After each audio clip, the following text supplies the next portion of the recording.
region and the United States. In the studio, I'm joined by Raymond Song, Taiwan New Constitution Foundation Deputy CEO, and Stephen Tan, International Policy Advisory Group Managing Director. And our political editor, Rath Wang, is speaking to Jieting Ye, founder and editor-in-chief of Ketagala Media and Global Taiwan Institute Advisor, who joins us from San Francisco in the United States. Now, after days of speculation, reports now say that Nancy Pelosi will land in Taipei on Tuesday night and meet with Tsai Ing-wen on Wednesday. China has threatened untold consequences should Pelosi visit Taiwan. The People's Liberation Army also posted a video of military drills on social media saying they will bury all incoming enemies. So, Raymond Song, is this just rhetoric, or could we see military escalation? I think we will see show of hands or show of attitude, but we will see no military escalation or tension whatsoever.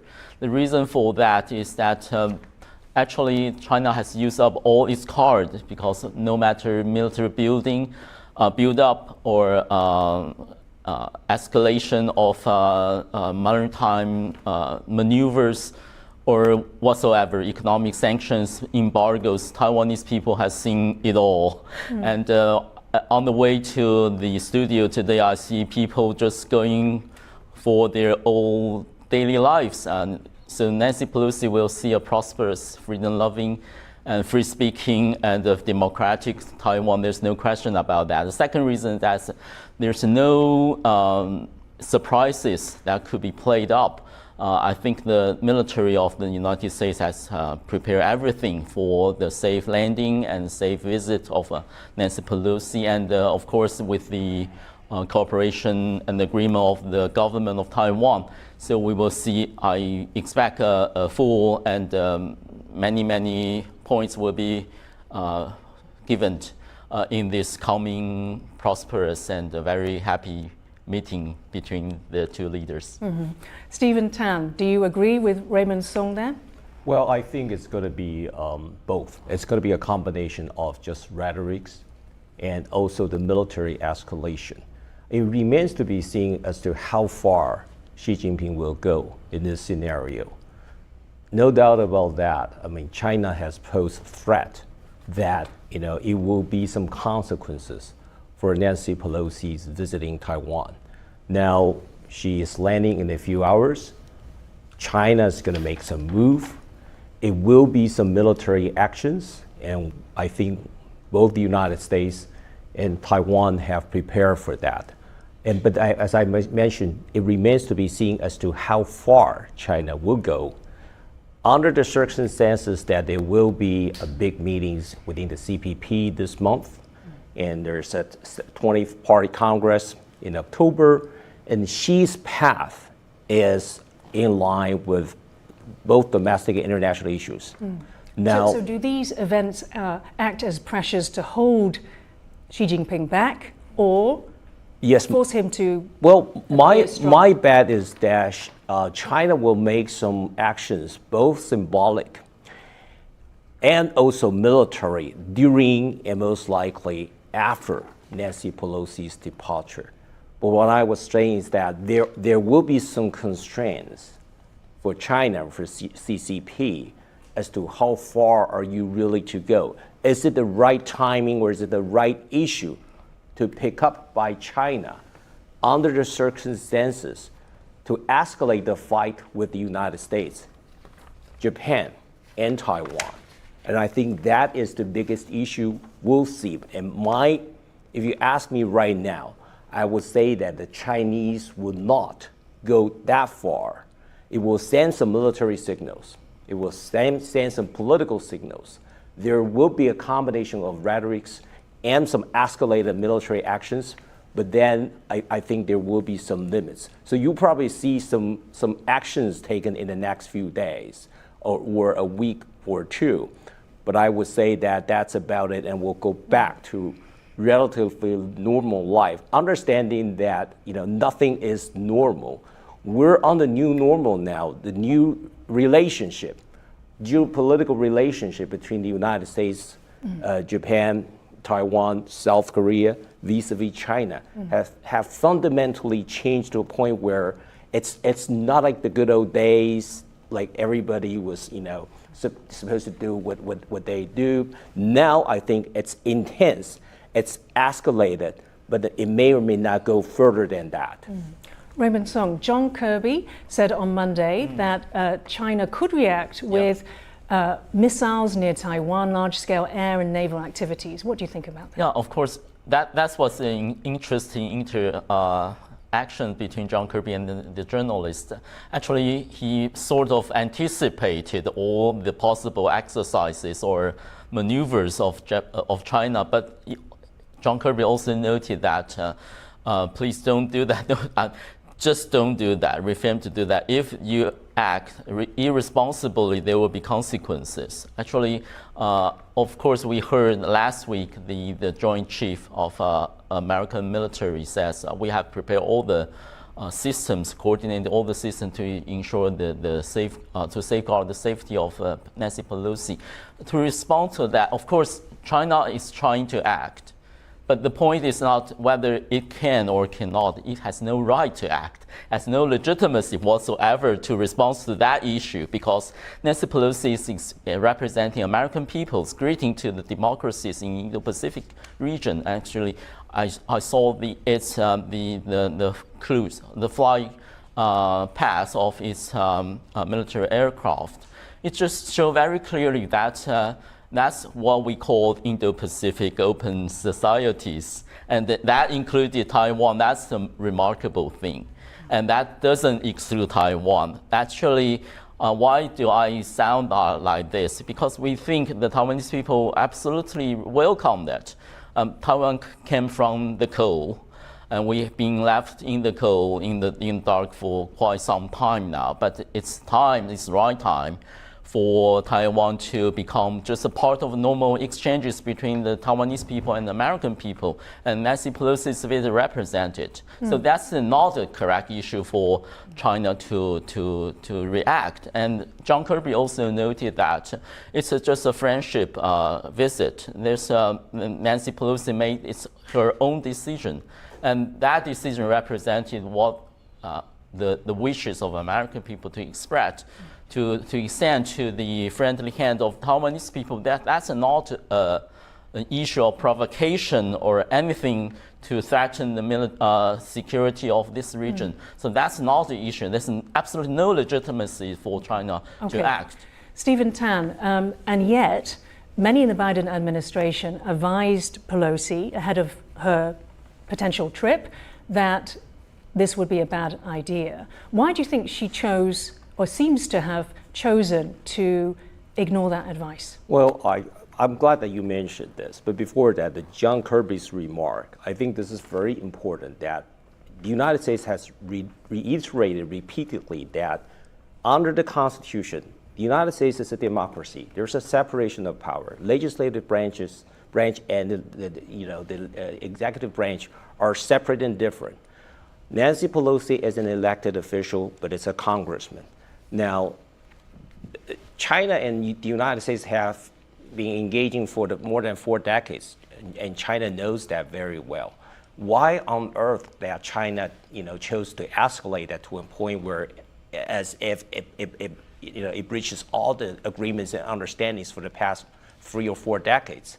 And that is something for the whole world to examine. You see the resilience of Taiwan and the outcry by China, and making that as a contrast, and the whole world is watching. I think it's very, very clear. But at the same time, it's been 25 years since anyone of her rank has visited. Surely that also says something. Well, that's right. But 1997, in 1997, Newt Gingrich did a very similar thing. It's unofficial. It's not on the agenda, but that was the first time for the House Speaker to visit Taiwan. That was back in 25 years ago. That's correct. If you look at this right now, there's nothing that goes beyond what Newt Gingrich visited Taiwan 25 years ago. It's no more than that. So I can't see the legitimate reason for China's reaction Now, you mentioned that the national security team of Biden administration previously had some slightly different view on why Nancy Pelosi should visit Taiwan at this time or during this trip. And I think it is really up to the speaker to make a decision. And I think in my humble view, it goes beyond Speaker Pelosi towards the end of her tenure, trying to establish something for the record. I think it goes way beyond that. Her legacy does not need to have this, Asia trip or Taiwan visit to be proved. I think this is a move that demonstrates to the whole world that it is the United States' decision, and United States stands by Taiwan, and China should not unilaterally to change the status quo. If there's anything that U.S. support is not enough or not obvious enough, and this is a chance, and this is a time from Speaker Pelosi's perspective to reveal that, to show it to China and to the whole world. By the way, Biden administration has made it very clear that one China policy has not been changed, and nothing has been changed with respect to the relationship between the United States and China, and also between the United States and Taiwan. And this is from the head of the legislative branch of the United States choosing to visit Asia, to include Taiwan during the recession of the Congress. And I think that is so crystal clear. And as I just mentioned, the whole world is watching. China will need to give a better reason to make that outcry as we've seen for the past few days and in the coming weeks. Raymond Song, do you agree with that? Globally speaking, because we have, a world that is not just democracies, allies of the US, but also, allies of, say, Russia, China. There's also the rest of Asia. Yeah. There's Africa too. Globally, how is this seen? Is this seen as provocative, or is this seen as simply the US having the right, the US House Speaker having the right to travel wherever she wants and not being intimidated by China? Yes, of course. Actually, at the bottom of it is that. Actually, it's exchanges of people, freedom-loving people, and especially on the democracies, between democracies.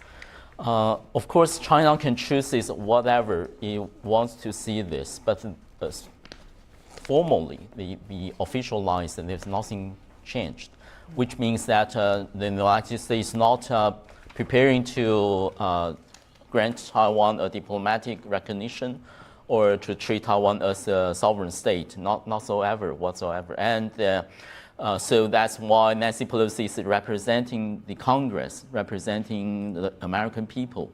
And there's no absolutely barrier, no barriers of people's exchange under the U.S.-Taiwan Relations Act. But we also highlighted the contrast between democracies and the autocracies, which include China, PRC, and Russia. Because in the democracies, people has the right, has the freedom to freely exchange themselves. But that's not a choice granted to the Chinese people, because they cannot freely speak on that. They cannot express their own opinions, and they cannot choose a regime different from the PRC, what PRC imposes. And that's a very, very stark contrast. And so that's and what led to that? And that's all over the past 25 years. And we see the PRC regime turning into more and more high concentration of powers, and less and less personal freedoms, and more military threats toward the whole international order and peace-loving people. So it is a high time in 2022 to show the world that democracies can unite themselves, to act together to counter the people under the autocracies, and that's the right choice to make. Okay, thank you. So, but why exactly has China reacted so strongly to a Taiwan visit. I'm joined now by TaiwanPlus news reporter James Chater.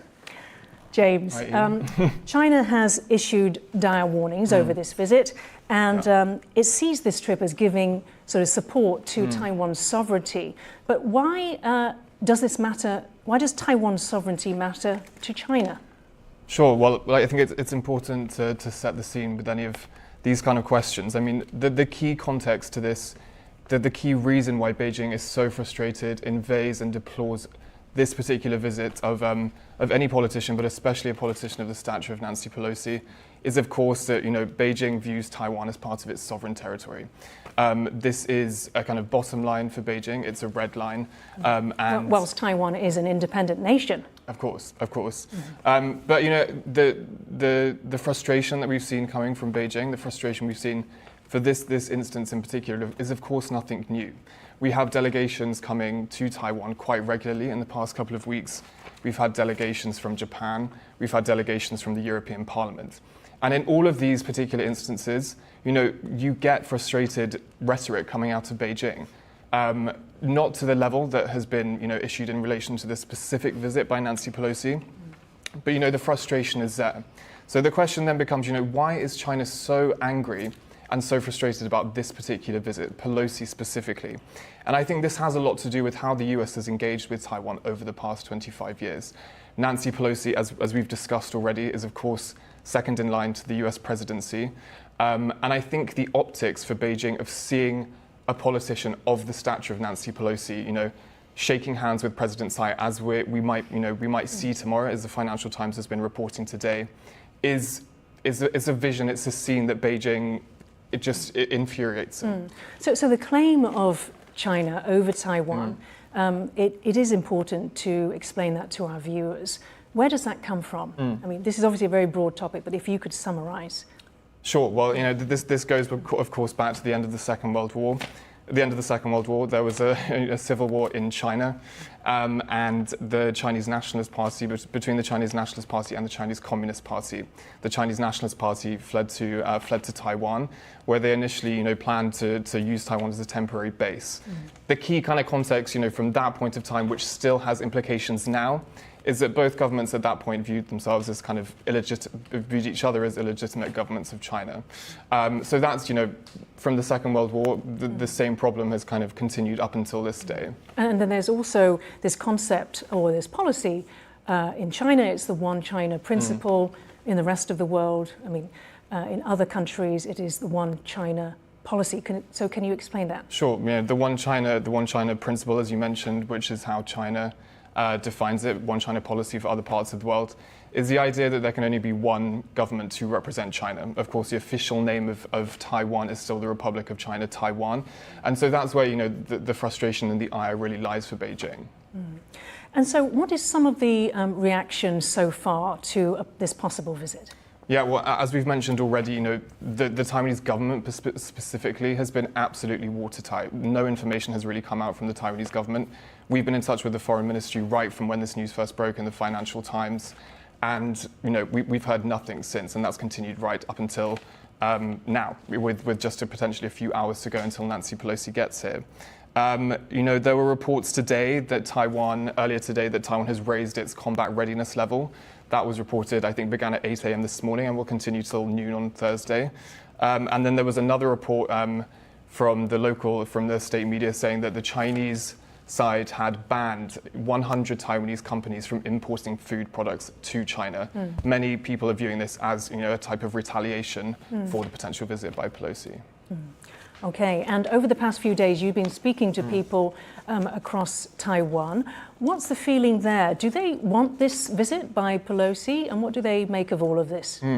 Well, I think, as Raymond mentioned earlier on, he said people have seen it all in Taiwan. And I think, that's why there has been a relatively, what some people are describing as a muted response by the Taiwanese public.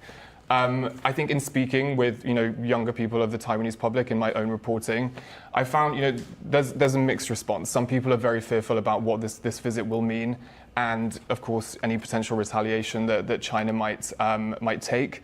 But I think there are other people that I've spoken to who really do hope, especially since the news broke and was leaked earlier on, that Pelosi does come, because they worry that if she does renege on this kind of potential visit, that it will signal for a long time in the future that China is really able to dictate how the US and other countries engage with Taiwan, and that could have ramifications far into the future. Okay, thank you, James. Right, now we are going to see a report by TaiwanPlus News. Our reporter Ed Moon was in Jinmen today. Let's take a look.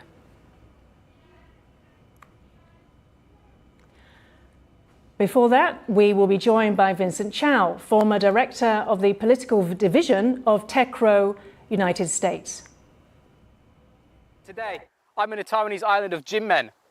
It's the closest place in Taiwan to China. Behind me, you can see the Chinese coast easily. And with tensions at an all-time high ahead of House Speaker Nancy Pelosi's visit to Taiwan this evening, I've come here to find out what local people think about her visit. 应该是不会害怕的，因为我对这政治的相关比较不了解，我没有在关注这些时事，然后我只知道有看新闻，他有来这样子。我想他的访台对我们金门人本地来讲，我们是没什么感觉，因为我们跟厦门这边的关系算是蛮友好的啦。台湾可能很多人都不希望他过来啦，就怕破坏这边两边的关系啊，两岸关系啊。因为我们金门这边跟厦门一向都很友好，所以的关系就是比较好，不会像台湾那么紧张，所以我们可能会比较没什么感觉啦，就觉得他来就来了，反正一个晚上走了就走啦，我们是这么觉得啦。那我不知道其他人是怎么想。So you heard there about public sentiment in Taiwan, Stephen Tan. Some Taiwanese there are actually worried about security, about raising tensions between Taiwan and China. Do you think this surprises people globally who might be watching? Well, Taiwan people, we have been worrying about China's taking over Taiwan for 7 decades? So it's not a news that we constantly concerned that the tension will be escalated. Now, I think what it matters is that who triggered this? Who is to blame? I think that is very important. If you look at this, as I just mentioned earlier, China would have to make a better case to show it to people that five elected officials from the United States coming to visit Taiwan, violating whatever the prior agreements between the United States and China. It is simply not the case. If you don't have the justification to escalate the situation, China will have a hard time proving the whole world that it will escalate the military actions against Taiwan. And Taiwan people here in Taiwan know that very well, that we remain the status quo. There's nothing, either the Tsai administration or the people in Taiwan or the United States have changed the status quo. And then if the situation gets escalated, who is to blame? I think that is a very obvious question. So that partially, I think, explain the reason why that people on the street, you can see that, still stay calm, and people are confident, relatively confident and comfortable to see what's ahead of us. And I think that is a very important message to the whole world, that we are confident in what's ahead of us, and we are confident in whatever the changes and whatever the possible escalations that we may encounter in the next weeks or months or years, because it has been like this for the past few decades. Sure. Raymond Song, as Stephen said, are we calm and confident, or are we apathetic? Oh, of course, we are quietly confident. And amidst all those military tensions over the past 70 years, Taiwan has established its own democracies, and Taiwanese people enjoy their own way of life. We enjoy our democratic way of life, freedom of speech, our democracies, our own government. We can choose our own leaders. We act like a normal state in whatever sense. Except for the diplomatic recognition. So people just want this not to be threatened and not to be changed, not to be forcefully to abandoned or being forcefully to given up. So that's a very, very basic right. And what Nancy Pelosi will carry, I think, is that it's her support and support from American people to support Taiwanese people's right to maintain those, their own way of life. That's a very, very basic and very humane thing. And so that leads to the question, what's the threat of those way of life? That's a military threat and Chinese claim to Taiwan.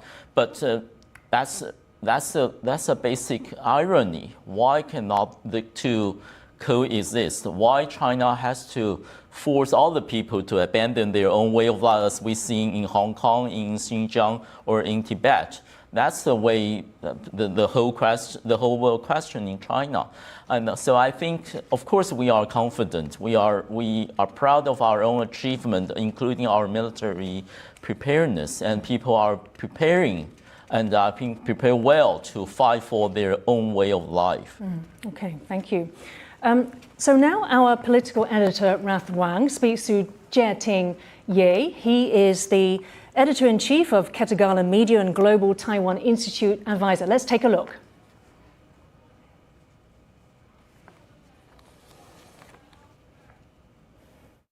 Thank you so much for your time, Jieting.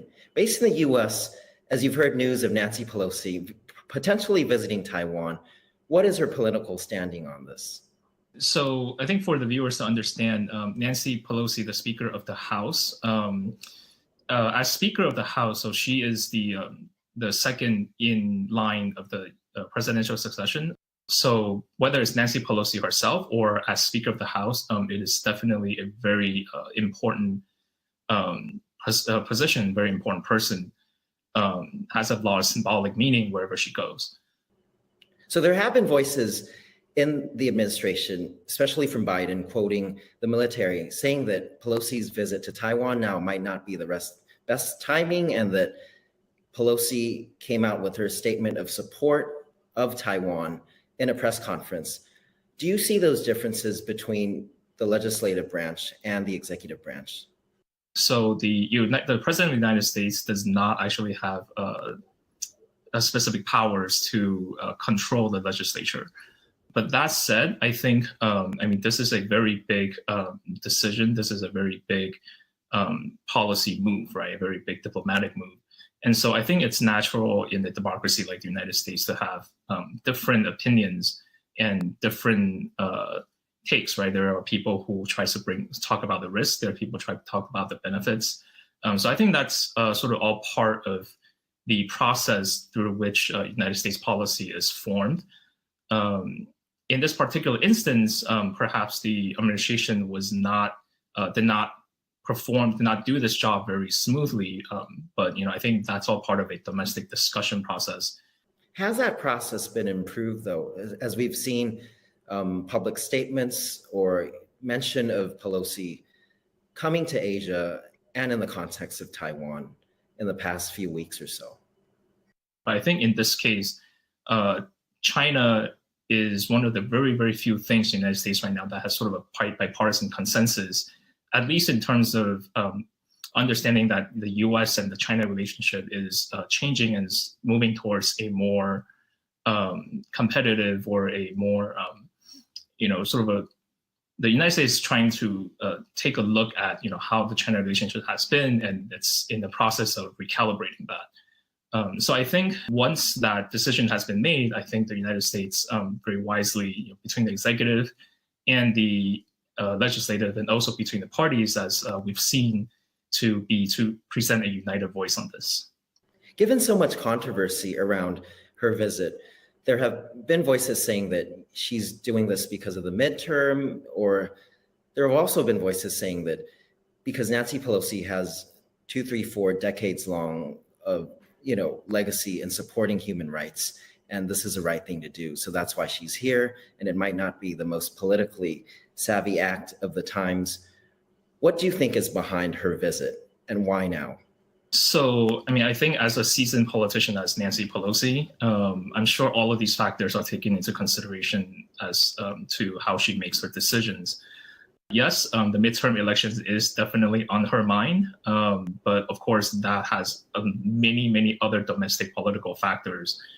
That said, I think one of the biggest motivations I see is, as you say, human rights, and also because of the ongoing war between the Russian invasion of Ukraine, right? So I think this is a time where the United States feel the need to reassure its allies, not just in Europe, but also especially in the Indo-Pacific, that the United States is committed and that the United States is showing signs that it is committed to supporting the allies in the Indo-Pacific.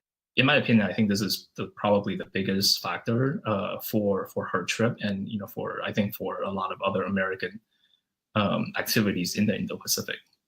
Jiting, why has there been such a strong reaction around the world with the news of Nancy Pelosi visiting Taiwan? So I think we all know the strongest reaction came from the People's Republic of China, right?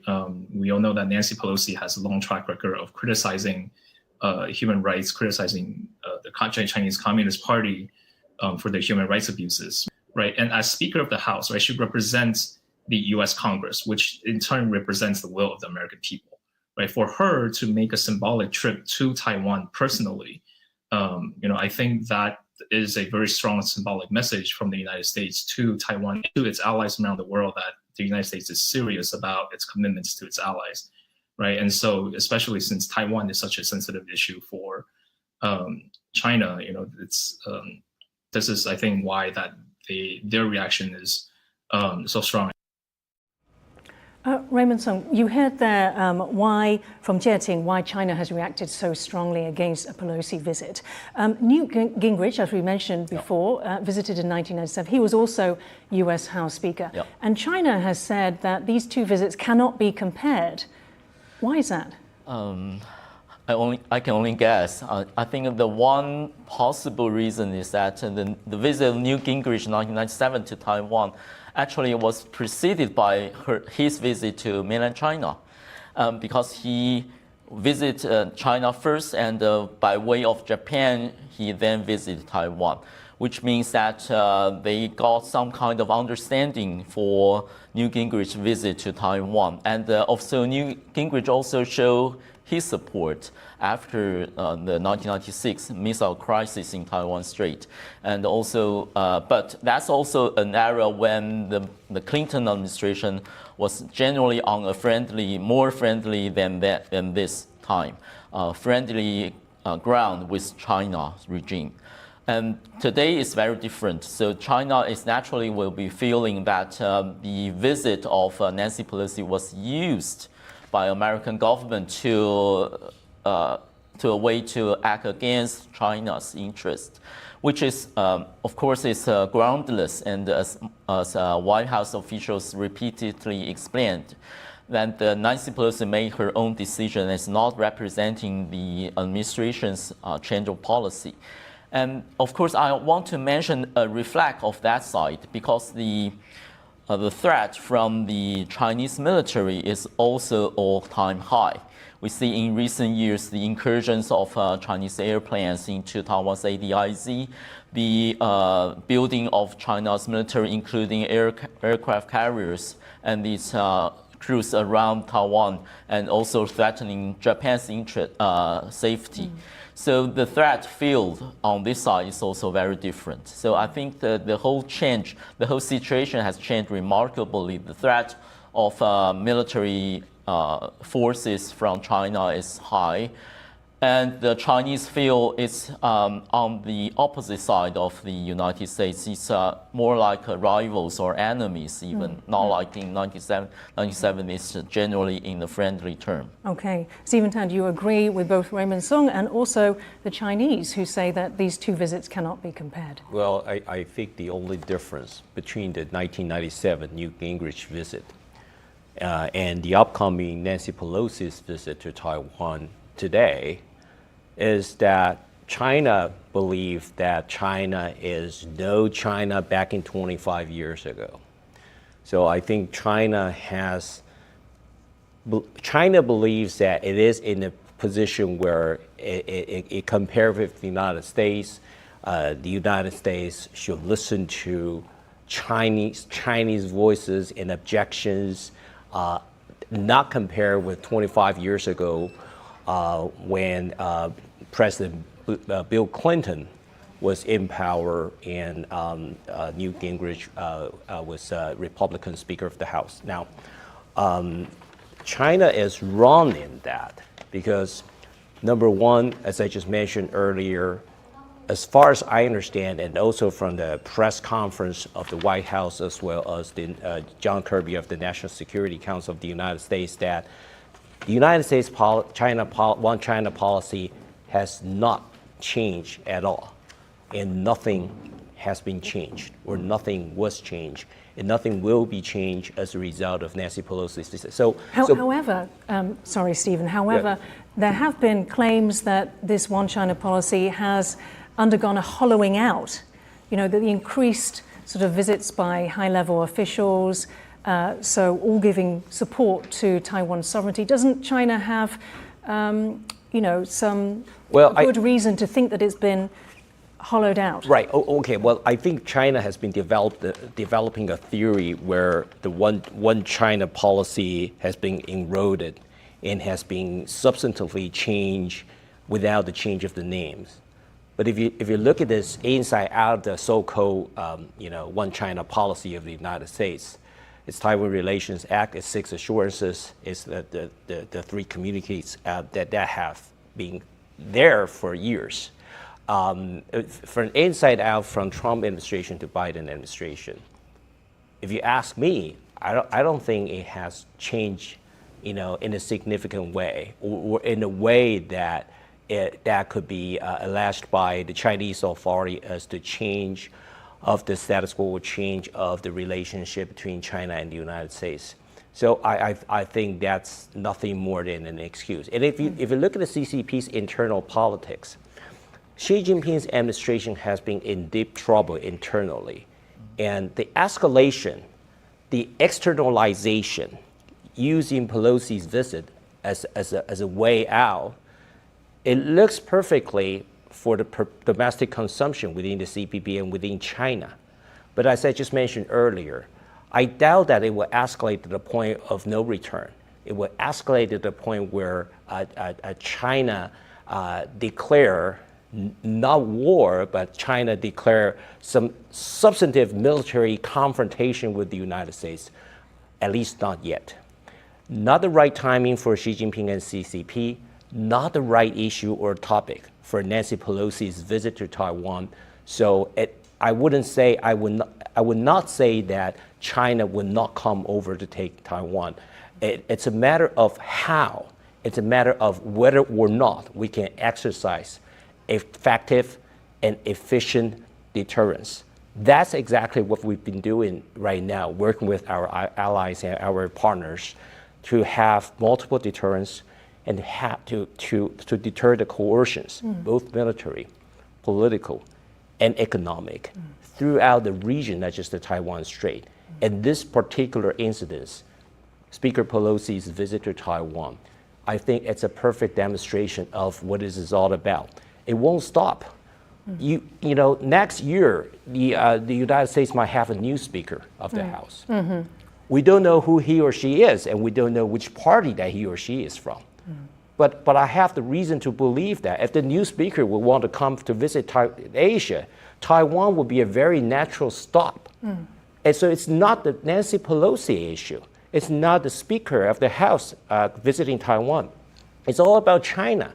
It's all about the Chinese, fragile mental status of not being offended, and also for Chinese domestic consumption by the CCP under the very difficult time this year and beyond. Okay.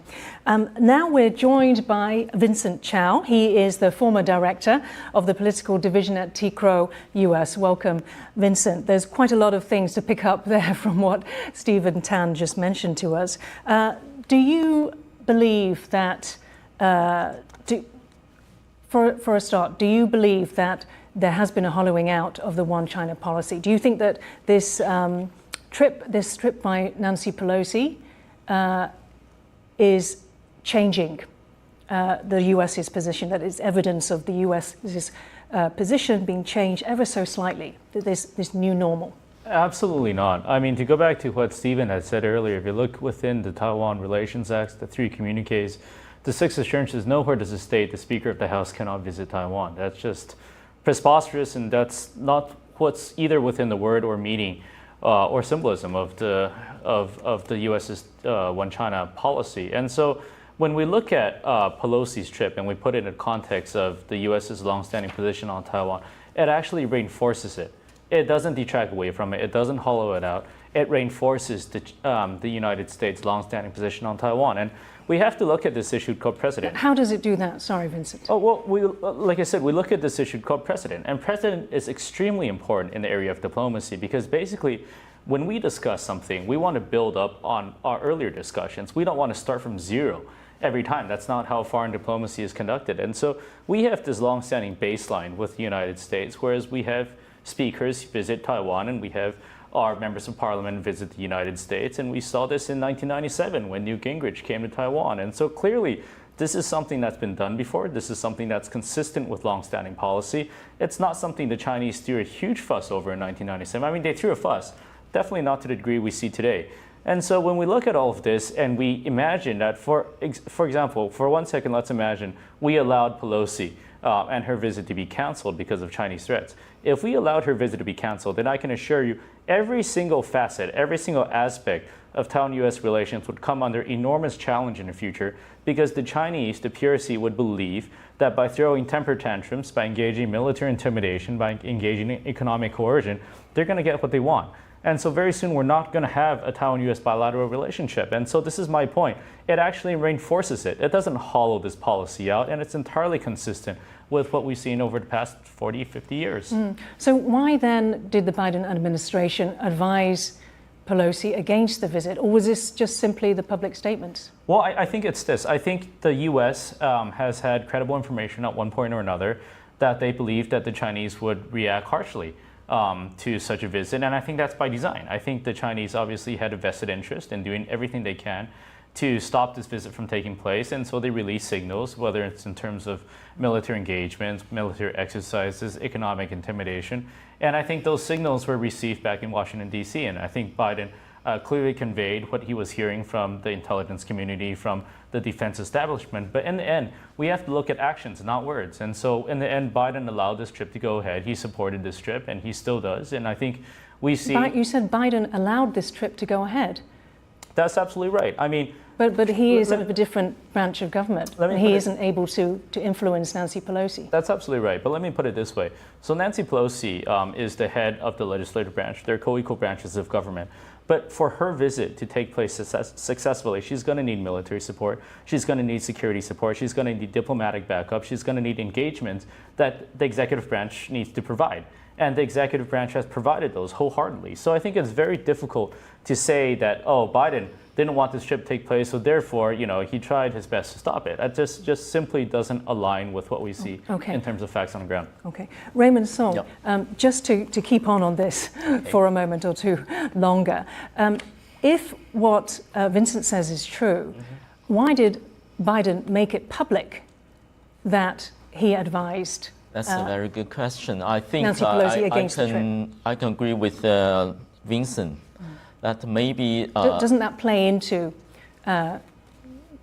China's game? Yeah, I think for any decision maker, there's a balance to be reached. I think it's also for Pelosi, it's also for President Biden, and I think his remark that the military doesn't think that it's a good idea, meaning that maybe. It's a possibility, no matter how remote that possibility is, that China may choose to act recklessly, and the United States don't want to give Xi Jinping an excuse to act that way. That's a lesson we draw from what Russia acted against Ukraine in the February total invasion, and that's the way to explain the pattern of decision making of a dictator, and Biden don't want that to happen. But John Kirby said very clearly, I also endorse Vincent's point on this. It's a United States action to that Nancy Pelosi visit Taiwan, because United military and the whole backup of government is behind it. So John Kirby put it in this way, that the administration was involved, but the final decision was Nancy Pelosi's her alone. So that's why. So the administration provided all the logistic or information or military support to allow the Nancy Pelosi, the Speaker of the House, to make her own decision. So that's the way the decision was made. So it's an action of state. It's a United States action, but it's not singly decided by the administration. Okay. Stephen, talking about the support and the security that the Biden administration has given to Nancy Pelosi, can you talk about some of the measures that have to be taken at such a high-risk trip? Well, I think now that the Speaker Pelosi is coming and she'll be touching down in a few hours, as just mentioned, I believe that U.S. administration would do whatever it takes to provide or to facilitate the safety and security of the delegation and during her visit and beyond. And number one, Pelosi, Speaker Pelosi as second in ranks to President Biden, and it's a leader in the legislative branch of the United States. And I think it will be on a whatever it takes basis. And I think on top of that, we'll also see that if China changes unilaterally, change the status quo of the Taiwan Strait, that will fall into what the U.S. administration previously mentioned, that it will come into whatever measures it means that is necessary to maintain this peaceful, to maintain the peace and the status quo of the Taiwan Strait. That means that after Pelosi's departure, if anything that China purposefully escalated militarily to the point where it unilaterally changed the status quo permanently, and I think there will be some repercussions and consequences, at least at this point, as far as I understand, that is the policy that's previously declared by the U.S. administration. But then we'll see how it goes. But first, we'll see how China will react to that. As I just mentioned earlier, there will be some reactions. But would China go that far? Is it the right time, or is it the right issue to do that? I doubt that. But what if it happens? In case that happens, what would the consequences be? I think that is something that we need to think hard on and work hard on, and that is something that we need the constant communications with the U.S. administration. Vincent, do you want to respond to that? I mean, what sort of Taiwan will be meeting Nancy Pelosi tomorrow on Wednesday. So what sort of security arrangements will be put in place? I mean, this is a huge high-risk meeting. Well, I think it's like this. I think in terms of her visit here, as the two other guests have mentioned, I think the U.S. government has made adequate preparations. They're not going to leave the Speaker of the House to hang out to dry. And I thought a few comments by choice members of Congress were actually very good. So Marco Rubio had this series of tweets, and he said like this: we have domestic disagreements all the time, and they don't see eye to eye. But when it comes to showcasing U.S. power abroad, people are united. And so Newt Gingrich said similar. I mean, Newt Gingrich said that, I mean, if something happens to the Speaker of the House, this is an affront to all Americans, and America would respond accordingly. And so, you know, I think it's really beyond a bipartisan issue, and her visit here, I think, is one of those rare occasions where you're going to see support both by Democrats and Republicans, as well as hopefully by both parties here in Taiwan. Okay. Raymond, can I ask you, what effect do you think this visit, looking at the politics, will it have on the midterm elections we have both in the US and Taiwan, just briefly? Oh, yes. I think it's beyond that. It's beyond local elections. And of course, both the United States and Taiwan will have local elections at the end of the year. and the Democratic Party is not doing so well, because that's the whole structures, and we see the rise of everything prices, and of course the DPP in this country is also fighting very hard. But I think the support of Taiwan shown in this visit is important. It's of course, I'm happy to give the DPP credit on this to secure the support of a very high level from the United States to Taiwan, and to bring Taiwan into a more normal status on the international plan, which is to be congratulated. But that's not only for the DPP, but for the whole Taiwanese society. We should celebrate this, and we should work harder to achieve even more success on this front. So I think the issues shown in this visit is above local or domestic politics in both countries. Vincent, would you like to respond to that? Yeah, I think it's going to cause the KMT to have to engage in a bit of soul searching on this issue. So far, we've seen conflicting messaging. We've seen a pretty unified response of welcome, at least at the top. But amongst kind of rank and file parliamentarians, I think we've seen a more varied response. But the key issue is this, is that when we look in 1997, when Newt Gingrich came to Taiwan, that was at the invitation of then Foreign Minister Jason Hu, who is a KMT heavyweight today. And so his actions back in the day would not have led people to bat an eye. This was part and parcel of having a good, healthy Taiwan-US relationship. But the issue, we see controversy here in Taiwan domestically on this issue, has showcased how the narrative has somewhat shifted. And that's a bit problematic for Taiwan's long-term interests. Stephen, would you agree with that? Well, in terms of the Taiwan upcoming domestic elections, I think the opposition parties, particularly KMT, but not just KMT, among the leadership, will have to come up with some concrete thoughts and ideas and to reconcile among themselves. What Vincent said that just momentarily, I fully agree. Whether or not there will be some consequences on the outcome of the election, it's too early to tell. But then enhancing the visibility of Taiwan by having Speaker Pelosi visiting here, that in and out of itself, it's something that is perceived to be an achievement by the current administration. Because the more visible we are, the more secure we are.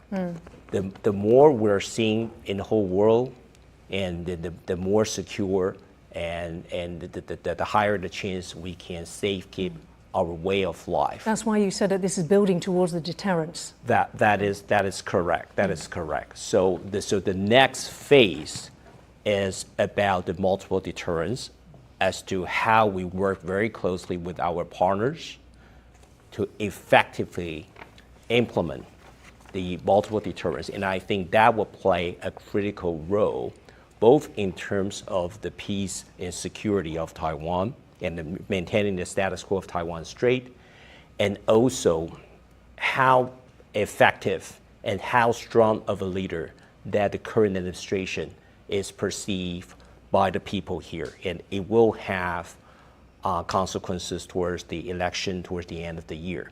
But right now, you can see that the Tsai administration has been doing a pretty good job keeping the way of life, maintaining the status quo, under press, under the enormous coercion by China, but then without surrendering, without sacrificing our way of life and our sovereignty.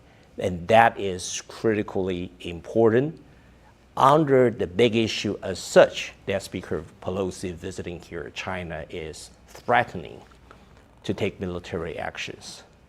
If we come through that smoothly, and that will be perceived to be something that's to the credits of the current administration. Okay, sorry, let's go back to Vincent, because you joined us late in the program. So what Stephen just said, the visit of Nancy Pelosi, far from actually being sort of provocation and then leading to military escalation, that in fact, it, as we said, it builds the deterrence, actually helps keep Taiwan safer. That's absolutely right. agree? That's absolutely right. And let me sort of logically deduce that. So as we can tell, what's keeping the Taiwan Strait peaceful and stable today is basically deterrence. It's basically creating risk and creating costs for the PRC. And so if risk and costs go down, then correspondingly, the risks of actions taking place increase. And I think that's a given. And so if we look at it from this angle, there are two things that increase risk and cost. The first one is military deterrence. So this is something the Tsai administration has pursued with vigor over the past few years. Increases in defense GDP, enhances in military equipment purchases. We've seen a shift towards asymmetric defense. So that's the first component. The second component is really being able to stand with partners and allies and trying to internationalize this cross-strait conflict. We're not going to win having 23 million people against 1.3 billion people. It's just not going to work out well for Taiwan. If we can stand together with a like-minded coalition of democracies with the United States, Japan, Australia, other countries, then we have a chance. And so this is exactly what I think Stephen means, and it's exactly, I think, within our own national interest. Raymond, the deterrence, we're talking about the deterrence, military deterrence, but as we've heard, there were 100 Taiwanese companies sanctioned. Yes. And this is, of course, a series, after grouper fish, custard apples, pineapples. So do you see this sort of economic retaliation continue and be ramped up? I see this as an exploitation of the economic vulnerabilities, or an attempt to do that of Taiwan on the Chinese side, which is not welcome. Of course, it's not conducive to the peace building in this region, and it's will be not seen fairly or in a bright light in the global trading rules. And of course, the Taiwanese people will judge for themselves, which is that a sobering lesson for us that we need to build our own economy with less dependence on the Chinese economy. But of course, the two sides are very interdependent. But in the current situation globally, we need to have this economic safety and resilience that need to be built into the Taiwanese system itself. Vincent, the economic impact that we have seen so far is Taiwan dollar slipped to a 2-year low. Also, Chinese yuan has also dropped. So is this a sign of the, a taste, I guess, of the economic destruction should there be a Chinese attack?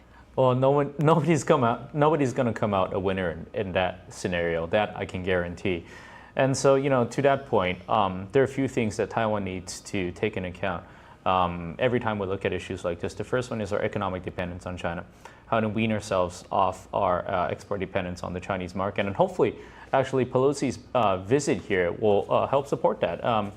The Trade Promotion Authority within the U.S. has now expired. Congress is essential to repassing that. A TPA is essential before we can move forward on a bilateral trade agreement between Taiwan and the U.S. So there are several steps we need to take, and Pelosi, her visit, I think, can play a fruitful part in having those discussions and potentially moving forward on those steps. So that's one of the things I think we need to take away from Chinese actions today, are how to wean ourselves off Chinese economic dependency, and how we can make sure our economic security is protected in the context of our national security.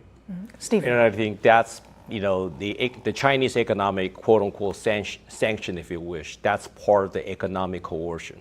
And just like military and political and other coercions, you can't shoulder off the coercion, and that has been existing for decades, and that will continue to exist. We just need to deal with that. Okay, and just to wrap up, we have touched on this before.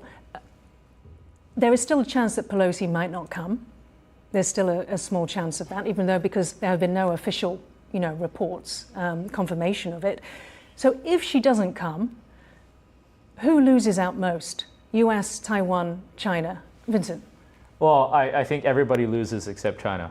China wins the most, and it's going to be a huge, huge loss for Taiwan and the United States on the international stage. But I don't foresee that scenario taking place, fortunately. And I don't see anybody coming out a loser of this entire scenario other than the PRC. Stephen, so Pelosi does come. If she does come, as reported, what are the... okay, I'm sorry, you have to...